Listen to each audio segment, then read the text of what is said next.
Hello, we'd like to welcome you to the Contact a Family webinar looking at social media. If there is a technical hitch, please do bear with us. We're trying out this technology on a laptop for the first time. Those of you that are joining by PC, laptop, tablet or phone should hopefully be able to see this introductory slide now. Because there are quite a few people who have tuned in for this webinar, it's not practical for us to accept questions verbally throughout the webinar, so you will all actually be muted throughout the process. But if you do have any questions, please just click on the question icon, and that will allow you to type in the question, and we will be able to see those and hopefully answer as many of them as possible at the end of the session. If we don't have time, then we will make sure that any questions that come through to us are actually answered on the Contact a Family website, along with a copy of this webinar, which will be circulated by email next week. There will also be a handout with some example social media policies and other documents and other useful links for you as well, which will be available at the same time. At the end of the webinar, there will be a questionnaire that will launch, and if you could please take time to complete this, it would be appreciated. So if we could just introduce ourselves. I'm Sharon Smith, and I'm a Contact a Family Associate. I'm also the previous chair of Hampshire Parent Carer Network and was responsible for looking after some of the social media aspects of Hampshire Parent Carer Network at the time. My name is Amelia and I'm the Digital Engagement Officer for Contact a Family's social media channels. So I manage Contact a Family's Facebook, Twitter and YouTube channels as part of my role. Hello, I'm Claire Watts. I'm the chair of Bexley Voice for Special Needs Children and also parent care of a child with Down syndrome. And we have a technical hitch, which I'm just going to try and resolve. There we go. So the purpose of this session is that we want to give you an introduction and an overview to different social media platforms and to talk about how they can be used for parent carer forums. And we want to also introduce you to social media policies, what they're for, how they should be used, and to tell you a little bit about the benefits of using social media, but also the downsides and things that can go wrong and how you can try and anticipate those and also deal with things that do go wrong, and also to look at roles and responsibilities. So, what is social media? These are the dictionary definitions of social media. But basically, it is an online platform where users are able to interact with each other, to share content, to discuss things with each other. And it is actually a two-way process where people can share and respond and comment on information. And as a forum, you can then build up a dialogue with parents locally and also hopefully respond to their needs. And these are just a few examples of social media platforms that are currently available. New ones are popping up all of the time. And the ones we're going to focus on today are Facebook, Twitter and YouTube, because they're the ones that are currently being used by Contact a Family. But the other social media platforms are also worth having a look at. So examples of ones on here like Meerkat and Periscope are ones that allow live video streaming, which might be useful if you wanted to stream meetings or training courses as well and get people to actually attend those. Within the handout, there will be examples of how to use those. The next few slides are just going to give a snapshot really of, just to tell you a little bit more about internet usage and how people are using the internet currently. There's a link at the bottom of this slide that if you wanted to get more information, you can. This just shows worldwide internet usage to show how many people there are, and that at the moment worldwide there are 3.4 billion people who are currently using the internet, and of those 2.3 billion are active social media users. In the UK we have a population of just under 65 million people, and of those people, 38 million are active social media users. So this shows the importance of using social media as a parent-carer forum. It's also interesting to look at the number of active mobile social users as well, 33 million. So a large percentage of people that are accessing social media are doing so through their mobile devices, whether that's a phone or a tablet. And again, this slide here just gives you an indication of the different ways that people are accessing the internet currently. And as you can see, mobile phones are increasingly important in terms of how people are using the internet, along with tablets and laptops. So 85% of people in Britain who are using the internet for personal reasons access it every day. But what's interesting on this slide is that there is still a small number of people who are not using the internet very often. So it's important that any social media strategy that you put together is just part of your overall communication strategy to make sure that you are reaching all of the parents and you're not relying just on social media.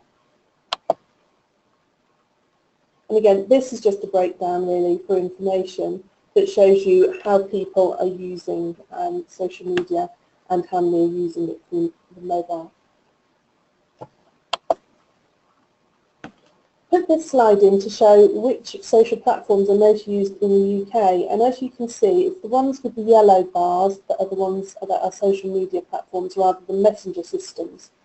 And the top ones are Facebook, Twitter, Instagram, and also then there is Google+, LinkedIn and Pinterest. Facebook by far is the one that has the biggest levels of use and is the one that I think most forums are probably going to spend most of their efforts on. But also it's important to look at Twitter as well. So I'm just going to talk a little bit about Contact a Family social media platforms.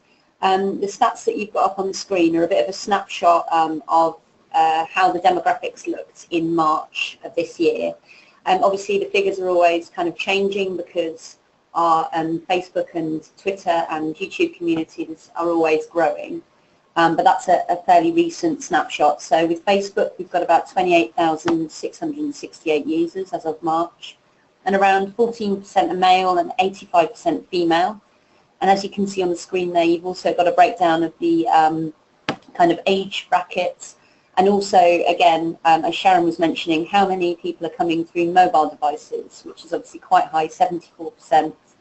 And from interactions and the way that we receive engagement on our Facebook page, we would say that the majority of followers of our Facebook page are parent carers. And then with Twitter, again, a breakdown of the percentages of male and female users engaging with us, and also, again, very high in the mobile device visits there of 70%. With Twitter, we have a real mixed audience. So we do have parent carers. We also have members of the voluntary sector, campaigners, professionals, public figures, support groups and parent carer forums. So we've got third sector organisations, when we say voluntary sector, other charities, organisations like that who we interact with there as well. And on YouTube, as you can see, we've got about 381 subscribers. And to date, since the YouTube channel has been set up, 173 and 85 views. And again, a breakdown of the age groups and the demographics there.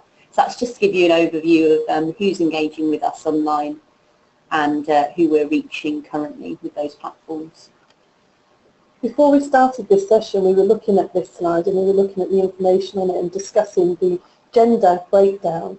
And one of the things we were talking about was the fact that Facebook is primarily female, and quite often we find that men don't use Facebook as much, but are more likely to use things such as Twitter and LinkedIn as their social media platforms. So that's just something to bear in mind if you're thinking about particularly trying to communicate to dads, if there's any particular campaign or communication that you're trying to do. Okay, so again, this is just really to give you an introduction as to why people are using social media, and the reference for this is in the web link at the bottom. And you can see there is a wide range of reasons why people will access social media, some of it from just passing the time, which I know I certainly do when I'm sitting waiting to pick my daughter up from school. But also lots of people use it to share information, to express their opinions, and also to find out information, to find out about other people, to find out what's going on, and also for the social interaction and engagement. Quite often parenting can be quite lonely, and lots of people will use online platforms to actually interact and engage with other parents, particularly parents that have got a similar experience or in a similar situation to themselves. So in terms of how a forum could use social media, there's a massive range of things that you can do. And you can do all of these or a combination of them or just one or two, depending on how you feel that you are wanting to communicate to your parents. So that can range from the basic providing updates and information out to your parents, or answering questions from parent carers who maybe are wanting to find out about local services or understand what the forum's doing. You can be promoting your events and activities or raising awareness of particular issues. But also it can be used, and I think this is one of the beauties of social media, is for that two-way interaction, where you can actually seek feedback from parent carers before maybe you're going to co-production meetings with the local authority or health, and you can put up very quick polls or surveys or real-time chat and discussion posts, and you can actually find out questions, even in a meeting if need be, to things, so you actually have some evidence that you can put forward then to the local authority about what local parents are experiencing or concerned about. It also allows you to have a look at what trends are taking place on your own social media page, see what parents are asking about, and for you to then be able to identify trends and issues that will help you identify pieces of work that maybe your forum wants to proactively look at. So for instance, if you were to receive lots of queries about wheelchair services or how to access a particular therapy, it may indicate that there is a problem with that area, and it's something that the forum could then work with health about. And it's also something social media can be used to build relationships with parents locally, which then will lead on to recruiting members to your forum and also hopefully some new volunteers. Bexley Voice use Facebook to connect with over 317 parents in the Bexley Borough. It is a secret group, and the reason it is secret is because so that whatever we post in our Bexley Voice Facebook page doesn't appear on our own wall for our neighbours and other friends to see, because perhaps we don't want to share that with them. So there's also the other issue of ex-husbands, ex-wives that perhaps we don't want to share so much information with. So that's why it's a secret group. So you can't search for us on Facebook, but you need to be given a link from one of the admin to be able to join. You need to be a member, and you need to meet our criteria, which is you're living in Bexley, you've got a child aged 0 to 25 with a special need. Bexley Voice Facebook page, we use it from all of the previous slides to do all of that information, to speak to our parents, to create a strong bond and to share information with each other. And it is very useful and very powerful, especially if any of us have got any difficulties.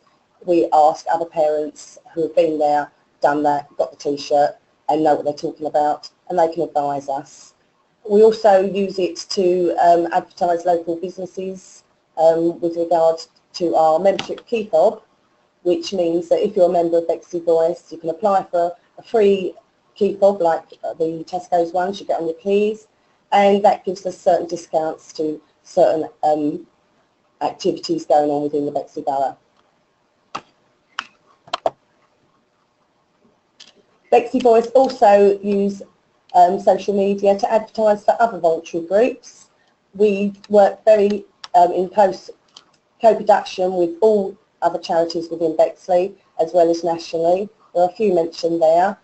We also advertise our upcoming seminars, workshops, and that of other charities within the borough as well that might be of use or interest to our members. Bexley Voice, we use our social media to recruit volunteers. One example of that is I asked recently on our Facebook page if anyone would like to come to a school visit to a local primary school with me, and I had over 30 responses. So I've collated a list of those lovely volunteers, and we'll work my way through them with other members of Bexley Voice to visit all the schools within Bexley to help parents and carers of our mainstream children. We are also due to launch our wiki.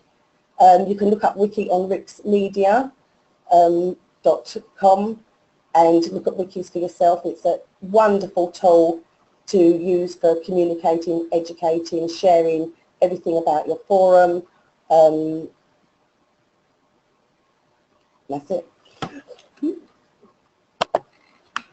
Okay, so in terms of the benefits to a forum for using social media, one of the main benefits is obviously that it's free.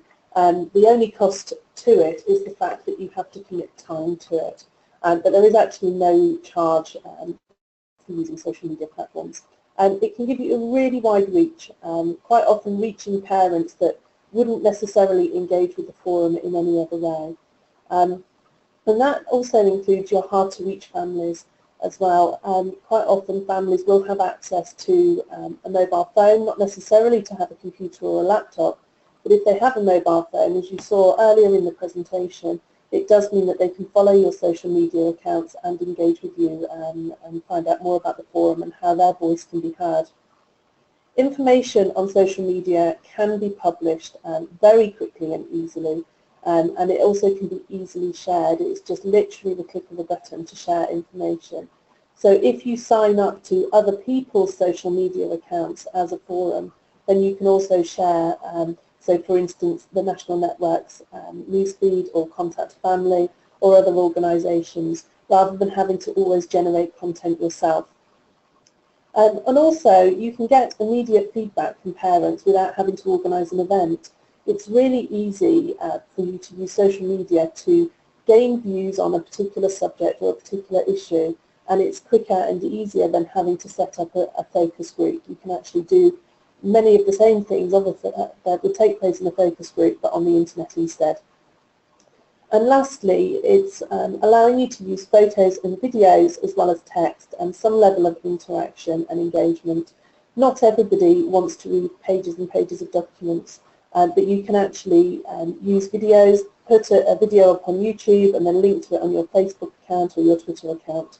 It is important if you are using any photos that in particular if they have pictures of children that you use a photo permission form, and we will include a sample form in the handout when this webinar is put online. Okay, so the downsides of social media, it's not all positive. And that's one of the things we want to cover in this webinar for you, is also to tell you some of the things that may go wrong and also to help you prepare for those. So it does take time and effort to build up a following. It's not as easy as just launching a Facebook page or a Twitter account and then hoping people will come to you. It requires an ongoing commitment from the forum to build that page in terms of making sure there's interesting content, that you respond to posts, and also that you actively promote your social media platforms as well to encourage people to sign up. It does require moderation. We all know about the angry parents that are out there who have unfortunately been let down by processes or systems, or who are just struggling for whatever reason and want to have somewhere where they can air their grievances. And also, there are people on the internet who are trolls and quite simply just get a kick out of saying something controversial, signing up to pages and posting things that are offensive. And so it's really important that you have processes in place that allow moderation of any platform that you have. Social media is 24/7. It doesn't close. It doesn't take into account the school run or weekends or holidays. It's there all the time, and parents can post on it all the time as well. So it is something that you have to be aware of in terms of the time commitment. It can be really difficult at times to get active discussion going or to secure feedback. And certainly I know from my experience at HPCN, we have put questions out and had no responses at all. It does happen. So again, that's just working out your own audience, how they like questions to be phrased, what sort of things appeal to them, what issues are taking place for them locally. Likewise, it can be difficult to stop an active discussion going back to those angry parents, quite often it can be difficult once people get on the bandwagon of a particular topic or a particular theme. Everybody has a story that they want to tell. So again, moderation is really important in those times. We said this was a positive, that information can be quickly and easily shared, but likewise that can be a downside of social media as well. Bad news can travel very fast at just the click of a button. If there's something that's negative that has been said, for instance, about the forum, that can be quickly shared. We already mentioned earlier in the presentation that not everybody can access or indeed wants to access social media. I know that certainly I have friends who don't use social media at all because they don't like it. So it is important that if you're developing the social media policy, that you also look at other communication methods as well. And one other just added complexity, because we are all parents and we're all involved in parent-carer forums because we care about having parents' voices heard, we need to make sure that we also as parents have the opportunity to have our voices heard. But it's important for people who are using the page to know whether somebody is posting as themselves or as a representative of the forum, and whose message is it that they're responding to. Particularly if the people who are the officers of the forum are very well known locally and they post something as themselves. But we will come on to that later in the presentation. Okay, so just got some general tips for posting on social media that you may find useful. So just a few bullet points really. So ensuring when you're posting that the posts are really relevant to your audience. Obviously you're going to know who you're speaking to and your target audience really well. So just to bear that in mind when you're posting and thinking about what will be most useful for them. And also timely, and what we mean by this is maybe if something is very time sensitive, that needs to be responded to quickly, that it's posted at the relevant points. And also it may be that you are aware of when more users are online, which we'll come on to a bit later in terms of gaining that insight that, you know, posting at a particular time of the day, for example, and Sharon gave the example of the school run, you may be aware that a lot of parents are checking their Facebook whilst waiting to pick up their children, so that you might decide that that's a really good time to share something because you've got the most people logging, you know, who are online at that point. So knowing when your audiences are online and if appropriate and you've got the resource to do so, like sharing information and posts at good times for your audiences to take that information in. And also brief and easy to understand, so to try and avoid any unnecessary jargon if possible. And also brief because, again, it might be, we talked before about people using mobile devices.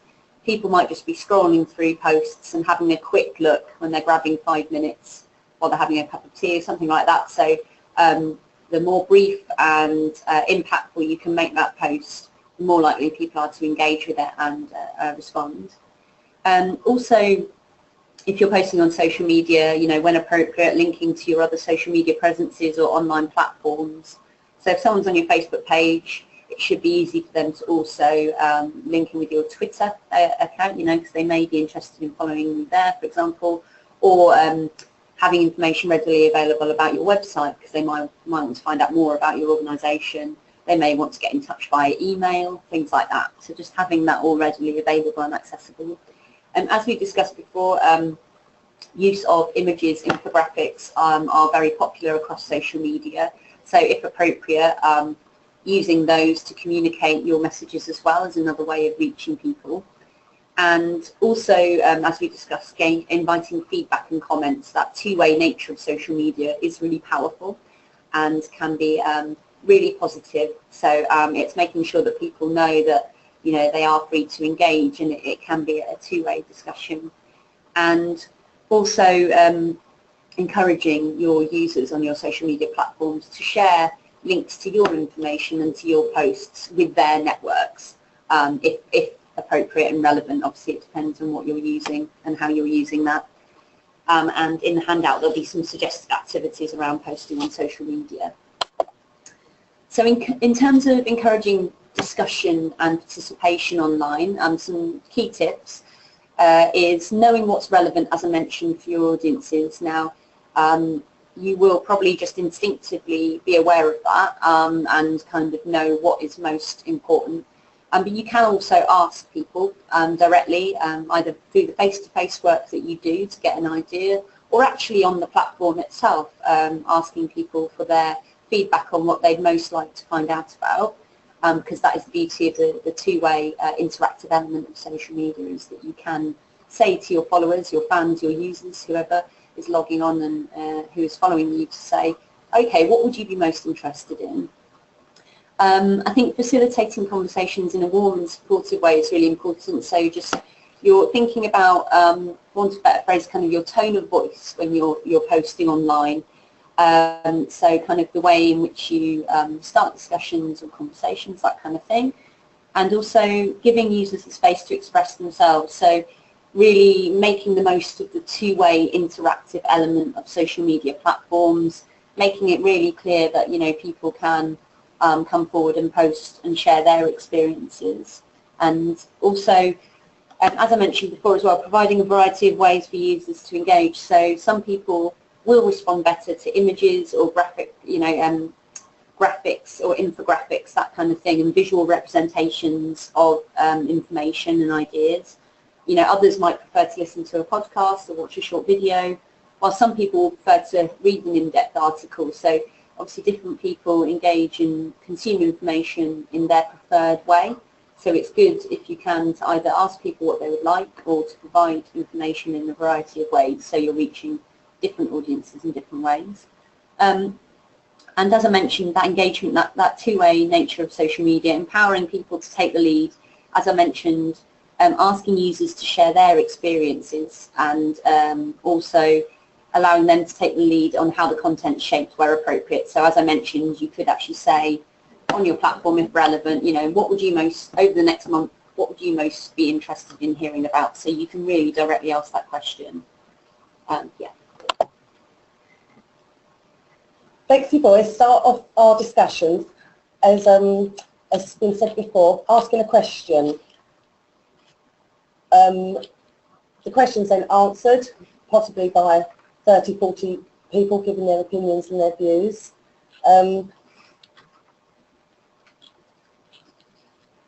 For example, one of the questions we had recently was about a young adult joining with ADHD, joining the police force.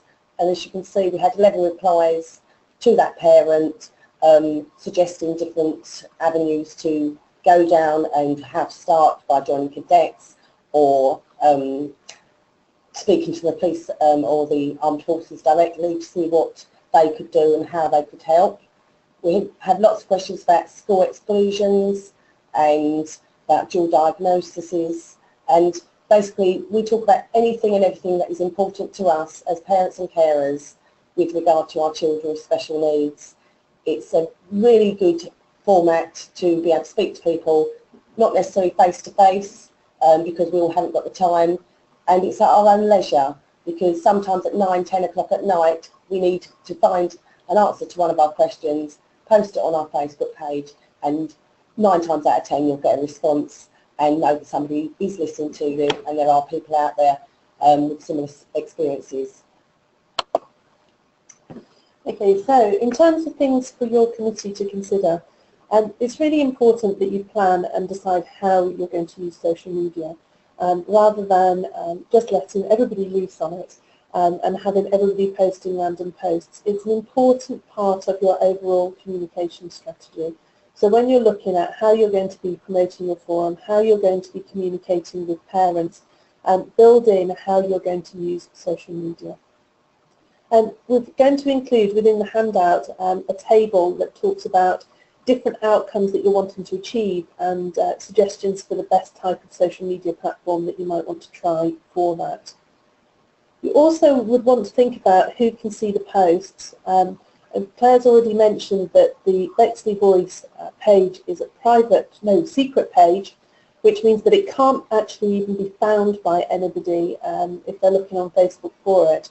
And other options are private groups, which are ones that people can see the group exists, but they can't see any of the posts on it unless they're a member, or a public group or a public page, where everything is open. And really it depends on what you're wanting to use your social media for as to which one is going to be best for you and for your forum.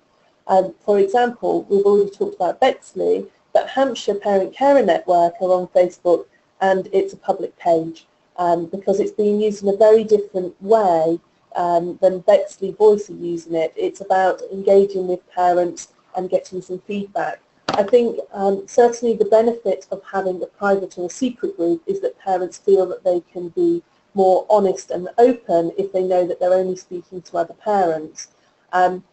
But in Hampshire, there are other groups for that.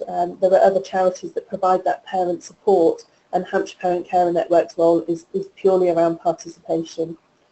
It's also worth thinking about whether you're going to limit your social media presence to parent carers only, which again Bexley have done, or whether you're also wanting there to be a wider audience. So for instance, you're happy for the local authority or health partners to see some of the comments, and also whether you're happy for them to actually join in the conversation and engage as well. And that really is for your committee to decide how you want to use social media. You need to decide as well who's going to be responsible for producing any social media content and what those messages are going to be and how they're decided. And again, as I say, it sort of ties into your overall communication strategy. Bexley Voice decided back in 2011, just after our launch in 2010, that we needed to contact more parents and carers within Bexley in a non-paper way. Facebook was an instant choice for us, and it reaches more members. As has been said before, it is timeless. It has no time restrictions. You can be on Facebook at 3 o'clock in the morning or 2 o'clock in the afternoon.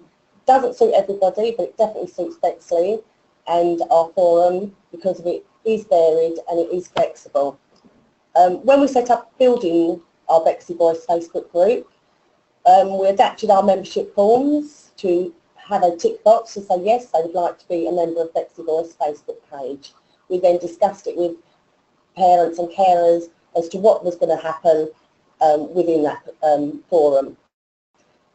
We had lots and lots of memberships, and our parent carers wanting to join to talk to other parents. As I said, other parents who've been there, they've got the same diagnosis as their child. We know every child's different and unique, but sometimes there's similarities, and definitely when dealing with professionals and speech therapists and occupational therapists, there's a process to go through. So it's asking other parents of their views and their opinions. We needed a moderator and admin on our social media pages, mainly to keep the posts fresh and up to date, to be able to comment and to make sure that all parents' comments and threads and posts on the Facebook page do get acknowledged, because there's nothing worse than putting a post up there and nobody responding to you. So we definitely make sure that everyone has a response, even if it's, I don't know the answer to that, I'll find that out for you. So the posts are monitored and they're checked, and as has been said before, it is 24/7, so we can't monitor it and moderate it every second of the day, but we do our best. We've now got over 318 members, and people are always asking, Bexley Voice members are always asking to join our Facebook page. Sometimes they put, people post on themselves, and there's no admin or management committee input needed, and the parents talk to each other, and we just keep an eye on what's being said. Okay, so we've mentioned this a couple of times in terms of social media policy, and we will include a sample policy in the handout. This is just really setting out in writing how your forum plans to use social media, and you need to make sure that it is agreed by your committee and that it is reviewed regularly. It's really important that all committee members and any members of staff that you employ and any volunteers that might be involved in your forum work are familiar with it and also agree to abide by it. And your actual social media policy should link into, as well as your communications policy, also if you have a code of conduct or any confidentiality documents, that should also link into those, and you may wish to refer to social media in those documents as well. So why is it important to have a social media policy? Well, it gives consistency for everyone to work to. Everybody knows what they should be doing and most importantly what they shouldn't be doing on social media. The policy should reflect your wider ethics and your approach to your work as an organisation. And it's also a policy then that you can refer users to when you're moderating. I'm a moderator on a completely unrelated to disability. It's a shoe selling page, and we have our rules, and it's really easy to just go back and say, have a look at this, have a look at the policy, have a look at the rules, when people question why certain things have been moderated in a particular way. And most importantly, the social media policy is there to protect your forum and also the people who are involved in volunteering or working for you. So in terms of what you should be looking to put into your social media policy, obviously that will depend on the forum and how you're using social media. But the kind of things, broadly speaking, that it can contain are basically your aims and what your online community is for example, to provide information and advice, who your moderators are, and also what responsibilities have been delegated to the moderators. So linking into that, how moderators should respond to different posts, for example, queries, complaints or discussions. So for example, with Contact a Family's Facebook page, we would respond to any queries from parent carers within 1 working day. So that's our approach, but obviously it will depend on the forum and how you run your social media. And also identifying key staffing dependencies and escalation procedures. So for example, if a safeguarding issue were to come up in your social media platform, who this is then escalated to and how that's dealt with, so that it's easy, it's there to refer to. So if anyone is moderating your online platform, you know the way to proceed if something does come up. Also identifying what's not acceptable within the online communities and how that would be dealt with, essentially, so the policies and procedures around how you would respond to that if something came up. And also just any other guidance that relates to confidentiality, data protection or other key policies or governance that your forum may have. And also when the page is moderated and by who. So just being really clear, the page is going to be moderated within these hours by whoever's nominated, or it may just outline moderators, and then it may change depending on who you have at that point who's looking at your social media platforms. So in terms of community guidelines, essentially the community guidelines is what is publicly available on your platforms or easily referred to for use on your platforms by anyone who's using them. So essentially it'd be drawing key points from your social media policy that you use for internal purposes to share with the wider community. So this could include, again, what the page is for and who runs it, what members are able to do and not do within the community, and what posts are acceptable and not acceptable. So essentially what your aims are and what the page is there for, and then also what wouldn't be okay.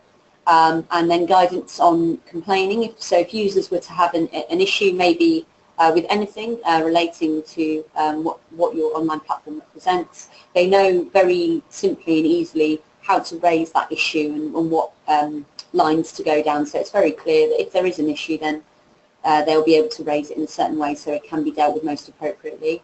Like I said before, when the page is moderated and who by, that just manages expectations so that people know if they post at a particular time and they don't receive an immediate response, they know that will be because at that point the page isn't moderated. However, the page is moderated at other times, so they know when to expect a response and engagement from the moderators.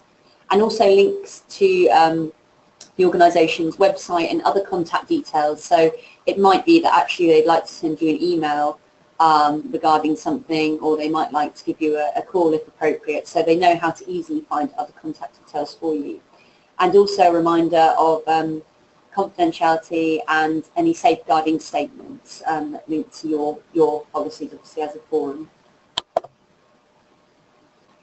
So in terms of online community management and moderation, a broad definition is an online community manager is someone who builds, grows and manages online communities, and often around a brand or cause.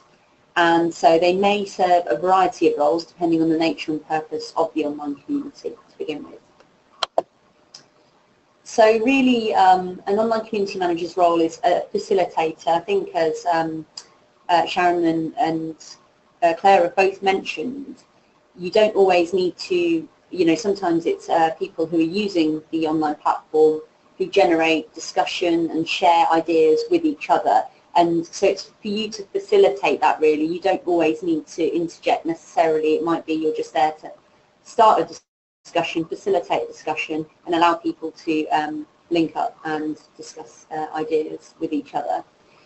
Yeah, and you're also there to monitor the activity that's happening in the online communities, and as I mentioned before, when appropriate, intervene in discussions. So if something comes up that maybe contravenes the guidelines and community guidelines for your page, you may need to intervene just to reiterate the guidelines.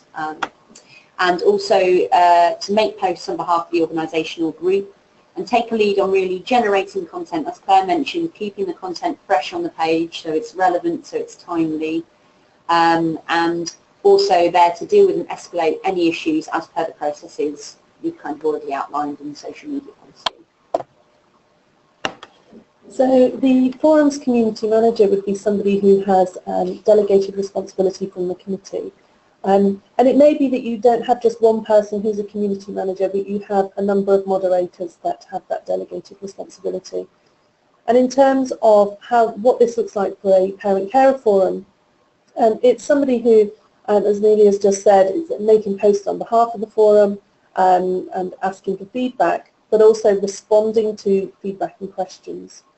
But one of the other important things is about collating information from your social media, obviously within the guidelines of the privacy and the confidentiality, so making sure that it's anonymous if need be, but sharing information with the committee to help the parent-carer forum become more effective in your role as an organisation that's looking at co-production. So that can be sharing interesting news articles or information from other organisations that they've found on social media, looking at parental feedback and any trends and issues that are being raised, and obviously the results from any surveys or polls. But most importantly, the role is somebody who really is a protector, both of the forum and of the parents who are using the page, who sometimes can be quite vulnerable parents. So who should take on this role? Well, it can be anybody really. If you have paid members of staff, you may want to build this into their role. You may have within your forum somebody who's responsible for communications, or it could just be specific committee members who volunteer and say, actually I'm on Facebook all the time, so I'm quite happy to take this role on for the forum. Ideally, it should be somebody who is familiar with the particular social media platform that they're going to be moderating and looking after, purely because it just makes it a lot easier. If you know your way around the social media platform, you know how to report things, you know how to delete things, and you know how to share things easily, it just makes the role a lot easier. And as I said, probably it's best to have more than one person as taking on that moderation role, so that it's not somebody having to do it all the time on different days. But also, if you have more than one moderator, then it's useful so that you can actually discuss if there's contentious issues that come up or if there are any problems on the page, and then you can decide how to deal with those posts together rather than it falling on one person. And also succession planning in terms of, we all know that again that people in forums will often volunteer for 1 or 2 years and then move on. So if you have more than one person who's moderating, then you can actually rotate that role around. In terms of skills that they need, it will be up to you to decide who's the best person for the role. But it needs to be somebody really who is able to and happy to deal with quite sensitive situations and information, particularly if you have a page such as the one that Bexley have, where it's a secret group and parents are posting personal information about themselves and about their children. That's needed less so if it's a public page, because people tend to not post as much personal information. It needs to be somebody who really understands what the forum is about and what parent participation and co-production is about, so that they can see the opportunities in the social media, and they can also understand how the forum can use the platform to help improve engagement and to improve participation. So they know what questions to ask to seek feedback, because they understand what feedback it is that they are looking for as a forum. It would be useful for the person to have some local knowledge about where to signpost parents to for further information, even if that's just to key statutory organisations or other local charities.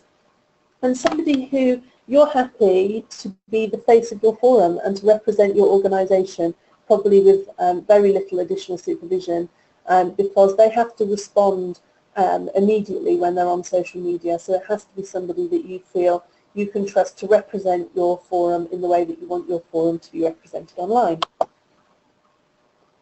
I think we've probably already covered this slide as to why you need a moderator.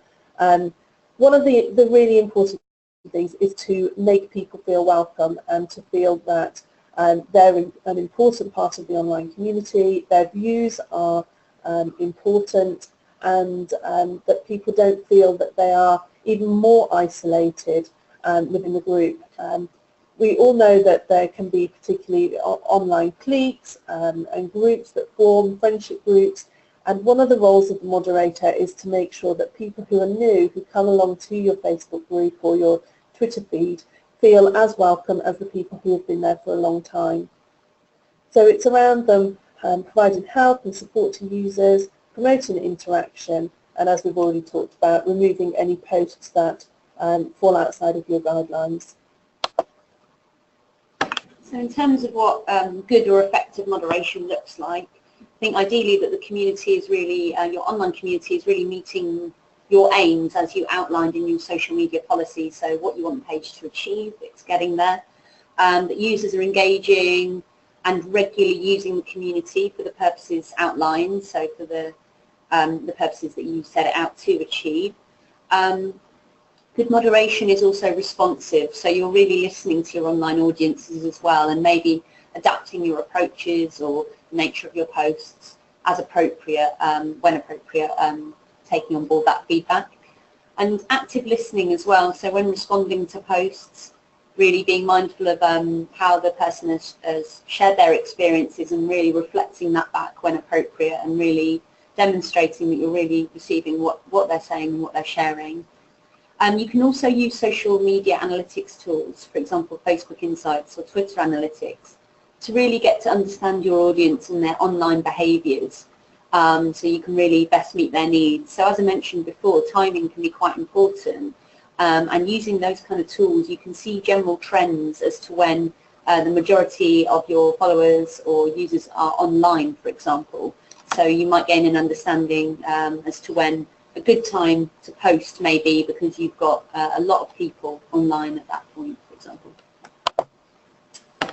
Okay, so which hat are you wearing? Social media and social networking are often used both personally and professionally, and certainly if you are having a moderator who is a big social media user themselves, they'll be wanting to use social media themselves for their own personal aims as well. Sometimes it's not clear where the split is between personal and professional, and when committee members or members of staff are posting or responding to posts, are they posting as themselves or are they posting on behalf of the forum? So what we want to do is just very quickly talk about how you can address that. It's just one suggestion of how you can actually approach this. Firstly, we've talked about linking your social media usage to your overall code of conduct and communications protocol, so I don't think we need to go over that again. But what some forums do is set up a social media account, say for instance, say Bexley Chair or Bexley Communications Manager, and that person then will be the person who sets up the page for Bexley Forum. This means that when people are responding to those questions on social media, but the answers are actually coming from Bexley Forum Chair or Bexley Forum Communications Manager, rather than it being from Claire or Sharon or Amelia. And it also gives that person then the opportunity to then post as Claire or Sharon, as Amelia, to respond as a parent rather than to respond as the forum as well. The main benefit of this, apart from the fact that it allows your volunteers and your workers to respond as themselves as well as on behalf of the forum, is that the account and the page or the Facebook group or the Twitter account is not then reliant on individuals staying involved, because it's the forum that owns the account and not a particular individual. So you can simply change the login when somebody changes role and somebody else becomes responsible for logging in using that Facebook name or that Twitter account. It's also important to have a look at when you have committee members who are also very well known locally, and the posts that they are making from their own personal accounts. And obviously you can't dictate what anybody posts on their own personal account, but sometimes there can be some confusion, particularly on platforms such as Twitter, as to whether that person, if they're, for instance, they are moaning about a particular service or provision, whether they're doing that as themselves or whether they're doing that using their forum position. So things that you can do, as we've already talked about, is making sure that individual accounts and forum accounts are separate, but also disclaimers can be used by individuals on their own personal accounts along the lines of, these views are my own and are not representative of any organisation I'm personally involved in, or something to that effect.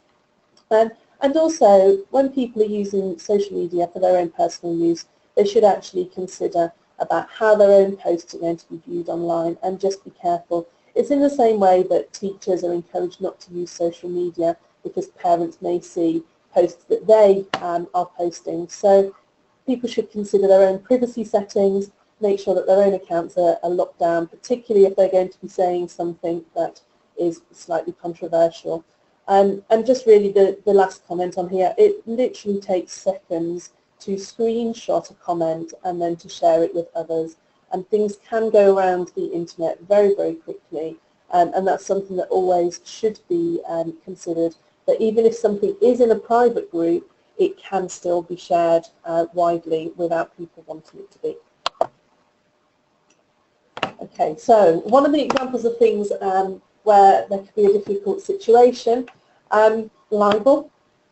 Social media can be used, and is frequently used, particularly Twitter, to complain about a service or an organisation or an individual. We see it all the time when people haven't got their Tesco delivery or they're wanting to know about Royal Mail, and they complain on Twitter and things get sorted very, very quickly. The same applies. People want to know about services, the local authority, and they might even want to know about your forum as well on social media. Some of these comments could be libelous, and that's if they are defamatory in a written form, and there can be legal repercussions. So it's really important that when the forum is sharing information that others have written, for instance, clicking retweet on a post on Twitter or sharing a blog post, that actually you know that what you're sharing is factual and true, and that you're not putting yourself in a position where you could actually be liable for the fact that you've shared something that's libelous. There's a link here, and also this obviously will come out in the handout, so that you can look for more information about this.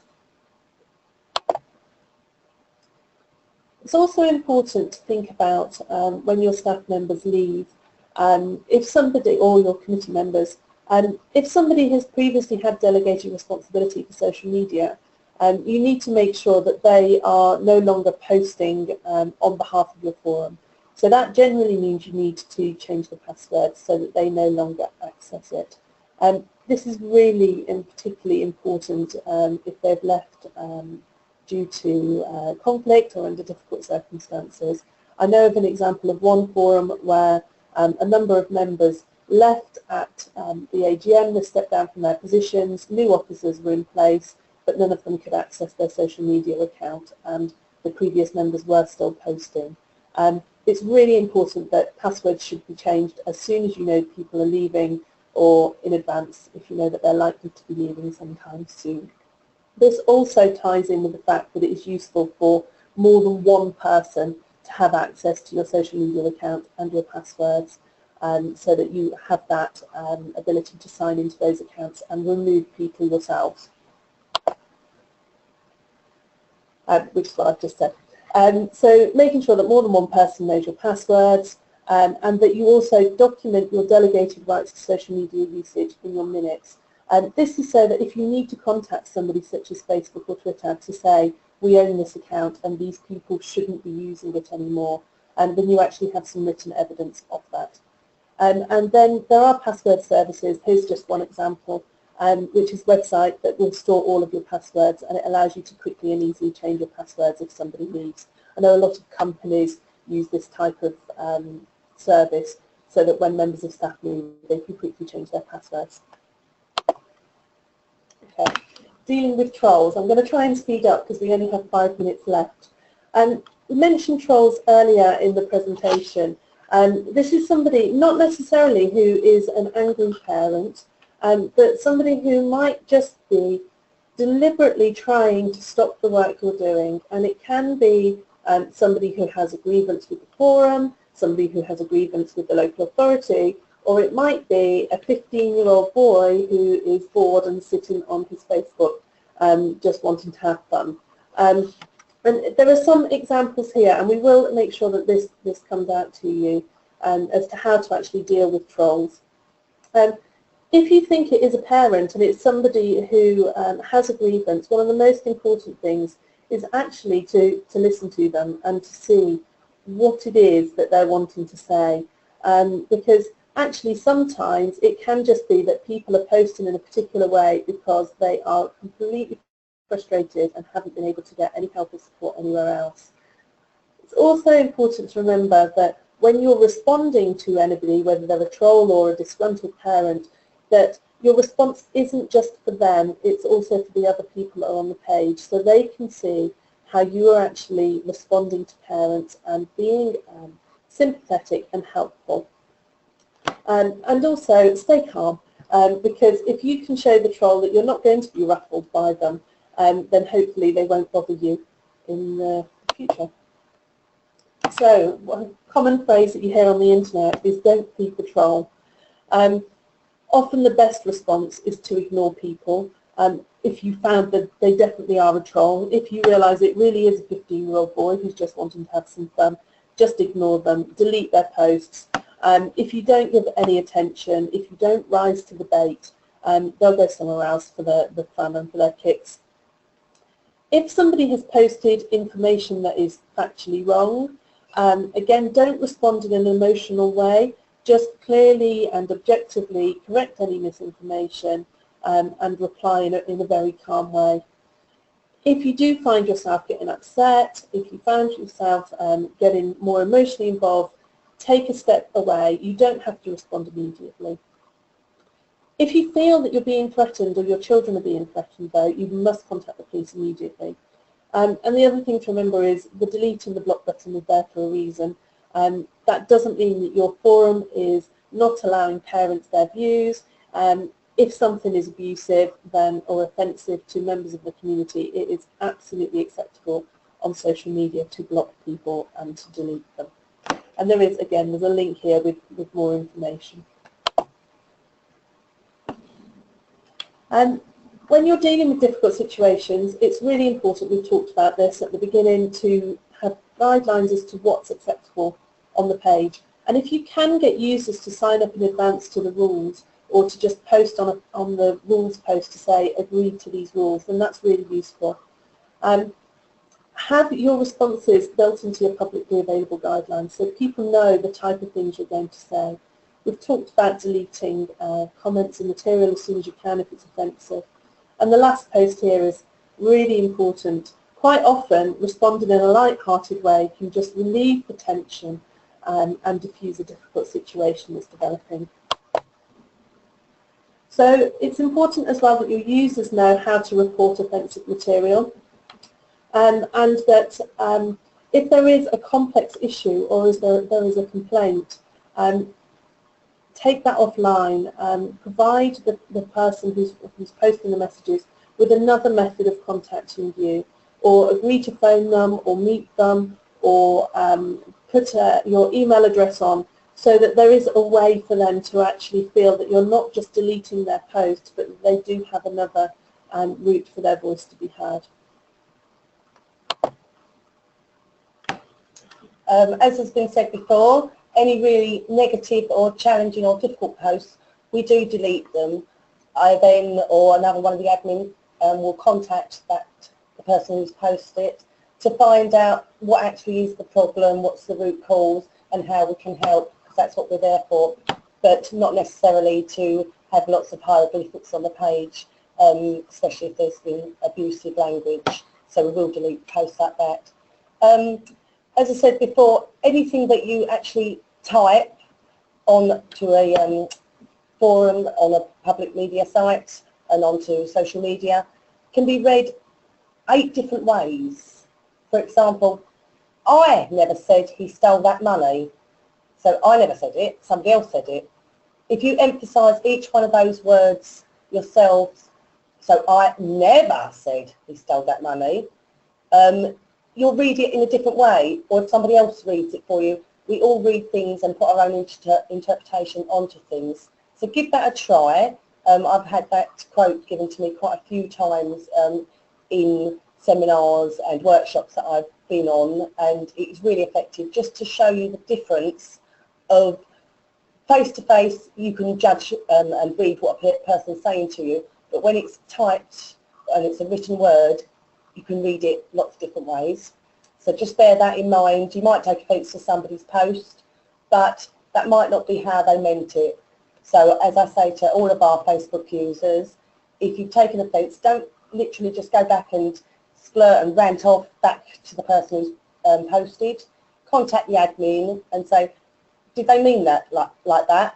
And then we can follow it up for you so that there's not any complaints. Yeah, we've had lots of bad mouthing, lots of swearing, and all we say is turn your frown upside down, make it into a smile, and we're all there to help each other. Keep it all positive, and if it is abusive and it gets reported, it does get deleted. Okay, these are just some fun social media facts, because we were coming to the end of the presentation and we realised it was all a little bit depressing at the end, talking about all of the difficulties and the problems that you may have. So these are just some things. So when Baby George was born, there were 40,000 additional fans joined the British monarchy's account. In the UK, social media addiction is recognised as a medical condition. I think I may actually have that. And women far use more social media than men in the UK. And just finally, Adele is the most followed account in the UK. There's lots and lots of these fun social media facts that are on this link here for you to have a look at. So, to summarise before we get on to some of the questions, social media is a really important communications platform for forums to use. There are lots of benefits, but there are also a number of pitfalls, so it's really important to plan ahead and to think about how you're going to use social media and to put policies and guidelines in place. Social media policy certainly should be developed, which will clarify how you're going to use your social media and how you will deal with tricky situations. And that needs to link to your other policies. And the role of moderator is indeed key. Okay, so we have some questions that come through. We had one that was sent in advance of the session that Amelia is going to answer, and then we're going to have a look at the others that have come through. We do realise that we are now over time, so we'll answer these for the next 5 or 10 minutes or so, and apologise that we are running over. But we will make sure the answers to all of the questions are put online with the handout when this goes live next week. So the first question that came in says, my problem is how to use social media. Is there a webinar about how to track Facebook and Twitter and all of the changes? Who can I contact to find out more each time things change on these sites, and how can I keep up with all of the changes? Well, I think one general tip is that both Twitter and Facebook help centres, and they will be the most up to date because they're obviously run by the organisations that run the platforms. So you can go to support.twitter.com for Twitter help, and for Facebook, facebook.com/help. So basically, if you go there, they've got some great help information tips about any questions you have regarding using Facebook, including groups and pages as well. So that will obviously be very relevant if you're running a Facebook group or page. And the other kind of thing that I'd say most generally is, yeah, it does, social media platforms do tend to evolve and change as they go on. So if you're able to be frequently kind of using the platforms, hopefully that will help you to get more confident and more comfortable with using them, and when changes crop up you'll kind of see that as you go along. But like I say, those two support areas are really great just to answer FAQs and things like that if you're starting out and or unsure of the changes that have gone on since you've been using the platforms. Okay, the next question I will try and answer. How do I follow up something from 3 months ago to follow up an issue that was raised? Is there an easy way to do a search? Normally within a Facebook group or page, if you are accessing it through a web browser, there is a search button on the top right hand side. That doesn't always apply if you're using an app to access Facebook. Sometimes there is a search button, sometimes there isn't. I know when I access my Facebook using my iPhone, I have a search button. When I use my iPad, I don't. There's a really useful app which is called Facebook Groups app, which has a search functionality on it. So if you download that, then you can actually access all of your groups that you're signed up to, and then you can quickly search, and again it's the top right hand side of that application. In terms of Twitter, there is a search box on Twitter, but it will search the whole of Twitter rather than your own feed, I believe. Is that right, Amelia? Yeah, so the search functionality within Twitter itself, if you're looking for your posts, you can go into your Twitter analytics to look at your tweets over a period of time. You can choose the period of time, and you can export that as an Excel. So if you were to export, say you know the month that the post was written in on Twitter, on the tweet, the month that the tweet was written in, you could export that month's data into an Excel and then keyword search the Excel spreadsheet within Twitter, for example. Okay. The next question says, do you include something in your policy for those of us who are both carers and professionals, as there could be conflicts of interests, or is that covered under confidentiality for social media being used? I think absolutely something should go into the social media policy around that. But we've talked about how it's really important that you are able to identify whether you're posting on behalf of the forum or whether you're posting as a parent carer yourself. But certainly it does also link to your confidentiality policies as well. Is there anything that you wanted to add to that? No? Okay. And Bexley, do you include anything? We certainly do, yes. If you are a professional but also a parent carer, then you need to be wearing the correct hat when using the forums. The next question, do you have any guidance on sharing photos of events on Facebook? Permission granted, please. We will put a photo permission form, a sample one, online, and if we can find any guidelines as well, we will add that too. And the important thing is to make sure that when people are coming to your events, that if they're going to have their photo taken and you want to put it on social media, that you get their explicit permission for that.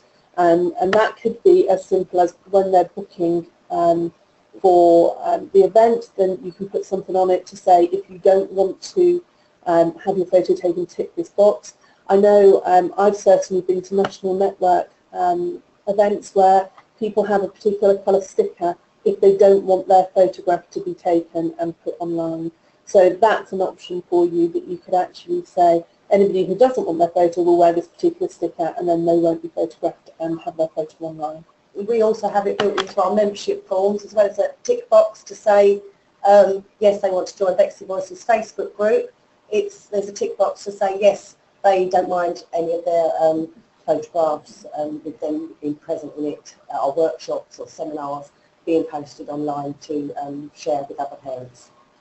Okay, question now for Claire. Would Bexley Voice be happy to let staff from another parent carer forum join your closed Facebook page to get a better idea of how it works? We would have to discuss that privately via email, but there may be a possibility, and it would be for a limited time only. The next question, as a moderator, what if they are getting involved in a difficult conversation? So, Amelia, if a moderator is getting involved in a difficult conversation themselves, how would you suggest that a forum deals with that? Well, obviously the way that the forums run their online platforms is down to their governance and sort of their decisions as to how they do that. And as you mentioned, as Claire mentioned, the discussion around the hats. Certainly, as an online community moderator, it would always be a matter of referring to and using the social media policy and the community guidelines that would really dictate how you would engage with discussions on your online platforms. So you would always be sticking to and using that guidance. And that's obviously, that's shaped by the forum, so that's the individual forum to decide how they shape that. But it would always be referring to that so you're consistent in your approach, which is especially helpful if there are several moderators, you're all referring to the same guidelines consistently, which is really important. It is difficult though, because you have to make sure that your reply to a post is, this is my opinion, me, myself, Claire, not the opinion of the Bexley Voice or the Parent Carer Forum. So it is difficult, but there is always, as Amelia said, more than one moderator on, especially an evening on our Facebook group, and they can help. And as has been said before, if you diffuse the situation with hugs, which we often do, and a positive note, then hopefully the moderator doesn't get too involved as well.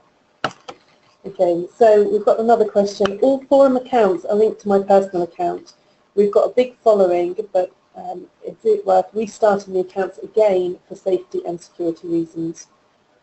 Normally what you can do is, if you were to set up an account, a personal account for, as I said, forum chair or whatever you wanted it to be, so that it's a forum account, you can normally add those accounts onto any group page and then make them the key administrator for that page and then remove your personal accounts from it. Certainly I know when I was involved with Hampshire Parent Carer Network, I set up the page myself, but then when I stepped down from my role as chair, I added other people to it, gave them administrator rights, and then I removed myself from the page. If that doesn't answer the question, send in another question to us or contact family, and we will try and answer that question in some more depth. We do have two other questions, but I'm not sure how we're doing for time, so I think we'll probably have to end this here, but we will make sure that we put those questions online with some answers for you. And if anybody has any other questions, if you do want to send them through, we will make sure they also get answered as well. So we'd just like to say thank you to you for joining us today and joining us with this webinar. We hope that it's been useful. As I said, if you do have any more questions, please do get in touch with us. There will be a questionnaire that will launch when this webinar finishes, and we would be really grateful if you could complete that just to give us some feedback. And if I could just say thank you to Amelia and Claire for their contributions today as well. Thank you very much.